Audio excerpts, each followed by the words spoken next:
Hey guys, it's Josh with Woodworking Warrior. I just wanted to come to you today. I'm here at my apprenticeship at the local cabinet shop in my area here outside Fort Campbell, and I wanted to talk about something that's important to me: uh, mental health. Okay, I am exiting the Army after 20 years of active duty service. I don't usually talk about it, or I like to bring it up a lot. I try not to look like I'm even in the military when I'm out. I don't have any stickers on my vehicle that say I'm in the Army. I try not to dress like I'm in the Army, although it is hard to not be identified as military living outside a military installation like Fort Campbell. But now that I'm exiting the Army, my life is starting to slow down. Things are, my mind is finally able to take a break, all right, from the military life of just go, go, go, go, go, go, go, nonstop. And I'm actually having time to start processing stuff, which is a lot. All right, 20 years of service. I'm a medic. I served 2 combat deployments in Afghanistan, southern Afghanistan, in Helmand, Kabul, not Kabul, Helmand, Zabul, what was that? Kandahar, all right, Kandahar provinces. Those are the three that I was in. Um, a lot of stuff is coming back. A lot of memories, um, certain smells, certain things just kind of trigger a part of my brain, and it sends me kind of back there. It's not like a flashback like you might think in the movies where you start to see everything that happened and everything kind of disappears and you're right back there. Okay, that doesn't necessarily mean that that's a flashback. Right? Not everybody has visual flashbacks. Okay, mine is more of the physiological response. Okay, something will trigger me, trigger a reaction, and I have that feeling of imminent doom and death and fear, and my heart races. I start to sweat really bad. The adrenaline spikes. My breathing starts to increase. All those different things that happen while you're out on deployment. When you're getting ready to get into a firefight, you know you're getting ready to go to a village where you know that you've taken contact before. You're going to get into another tick. You know it's about to happen. All right, that kind of feeling. That's what I'm talking about. Okay, that for me is my flashback. And sometimes I don't even realize that I'm having it until after the fact, when I've already exploded and I've messed up my family, my relationship with my family. I've, as my wife says, I was a tornado through the house, and I've just destroyed mentally and verbally, things around the home. And there was one time, a while ago, years ago, where I actually realized what was happening to me after going through and starting therapy.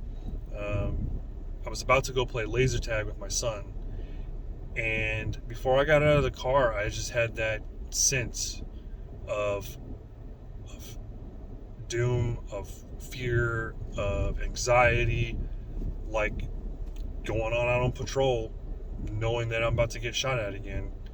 That kind of feeling just kind of came over me, and it, for whatever reason, I just had some mental clarity, and I realized, holy crap, I'm having a full blown panic attack and a flashback. And since then, I've been able to sometimes stop myself and realize what's going on. Um, and other times, not at all. I don't realize until after the fact. And by then it's too late, and I probably owe my wife, and my children, family members an apology. Hopefully, as time goes on, I won't have to get to that point anymore where I have to apologize for the things I've done or said, and I can control and stop that runaway train and of emotions and anxiety and everything that's going on, and be able to stop it before I become destructive. All right, there's times where I have intrusive thoughts, and I would rather just not be here in this world. And I'm sure if you are a veteran, if you're a first responder, you have been through certain things, seen certain things, had to do certain things that you will question, right? And as a medical personnel, those thoughts of what I do wrong, why didn't they live? Why did they start to crash on me? What did I miss? Could I have saved them? Those things, they haunt me, all right? They haunt me, my waking thoughts, they haunt me in my nightmares, my dreams. Last night, I don't know exactly what I was dreaming about, but I was kicking the shit out of the dog, the blankets, my wife sleeping next to me. But yeah, it's real, okay, guys? PTSD is real. Don't be ashamed about it. All right, seek help. Do something. I went to Laurel Ridge in San Antonio for 6 weeks, inpatient treatment. All right, yeah, it's a mental institution, whatever. I met some awesome dudes there, dudes that are highly respected in the military, right? Green Berets, some other SF dudes, people that you would think that no, they're badasses. Nothing gets past them. They're fine. They're cool. They're hard chargers. Well, guess what? That kind of stuff. If they're there, there's a reason. If they're not ashamed to do it, if they're able to get through it, then so can I, and so can you. I was there for 6 weeks. I learned a whole lot about myself and how to kind of cope, at least how to start to cope with all the things. Because now my life is, like I said, I'm getting ready to exit out of the Army. My life is slowing down. All that stuff that I suppressed and didn't want to talk about, it's all coming back. All right? It's all coming back. And it sucks at times. But at least now I have some tools to be able to deal with it. And I didn't realize how much was there. I didn't realize how much animosity I had towards my mom and my dad and family members, my wife, my children. And I ended up going back to another program, this time in Salt Lake City, called Stronghold. I was there for 4 weeks. So I've had 10 weeks of inpatient behavioral health treatment. And it's mental institutions, whatever you want to call it, all right? Grippy sock vacations, that's what me and my wife call it. Just kind of joking around, making light of the matter. But it's a serious matter, all right? Cops, firefighters, first responders, military. We are asked to do things, and we are put in extraordinary situations that most people would run from. But we are there.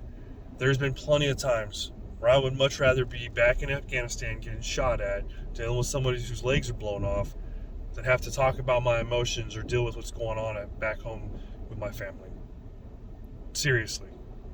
Because over there, it was simple. I had one job. Well, I had 2 jobs. Don't die. Don't let others die. That was it. Get up, go to patrol, come back, go work out, get some of that anger, anxiety out, eat some chow, hang out with some friends, downtime, watch movies, go to the gym again. That was it. That was all I had to do. I didn't have to worry about anything else. I didn't have to worry about social media. I didn't have to worry about what my kids, friends at school are doing or wearing or what they can't wear. None of that, all right? The bullshit of life just didn't exist.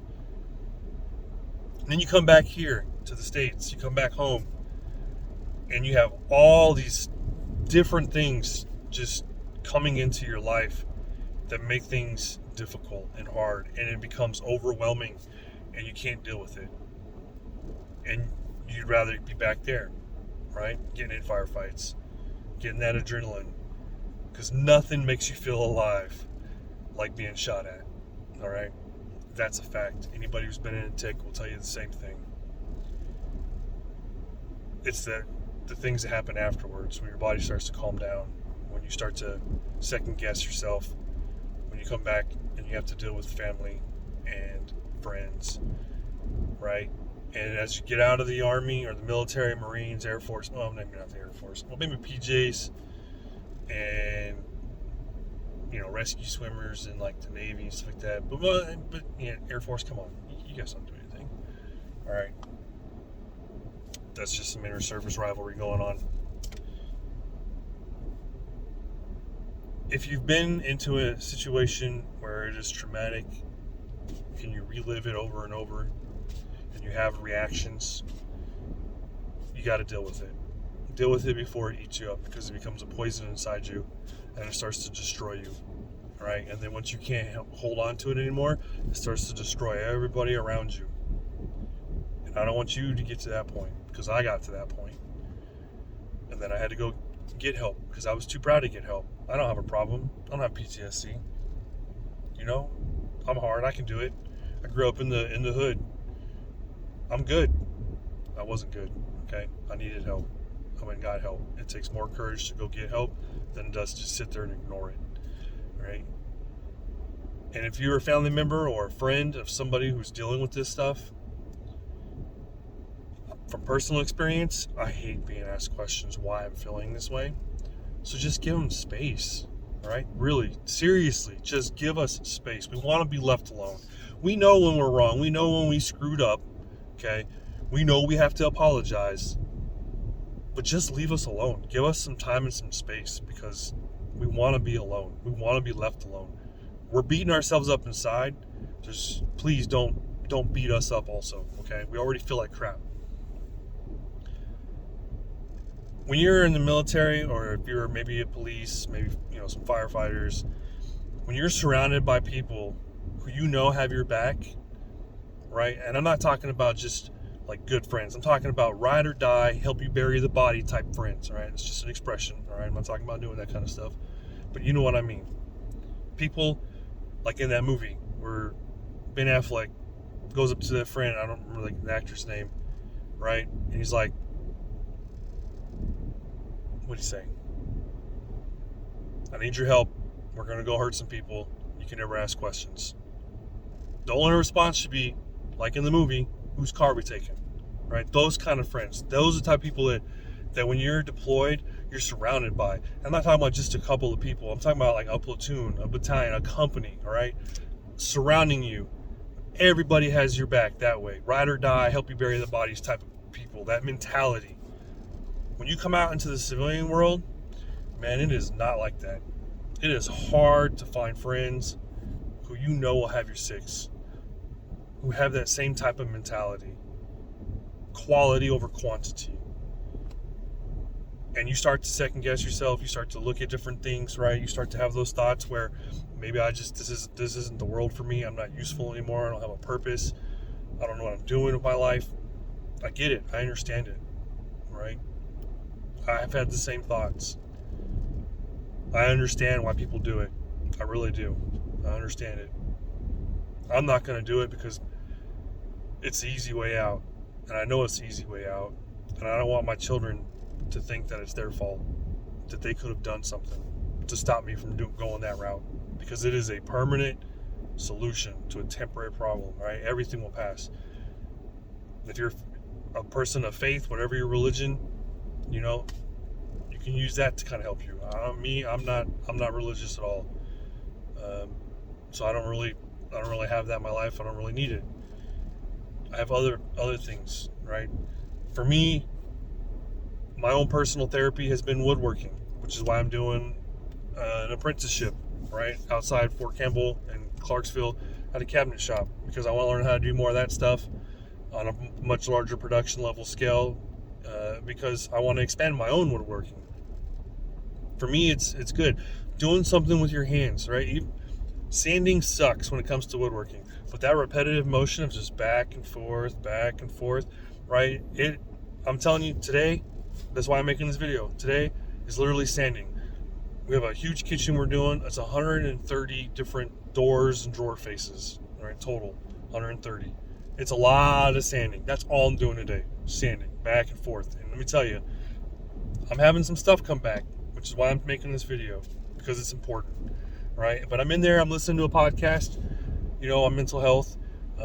I've read the book, The Body Keeps Score. That is a really good book. If you haven't read it, if you have PTSD, you need to read that book. If you know somebody who has PTSD, you need to read that book. It talks about the physiological changes and how our brains get rewired when we go through stuff that is traumatic. Even people who've been through serious car wrecks, accidents, right?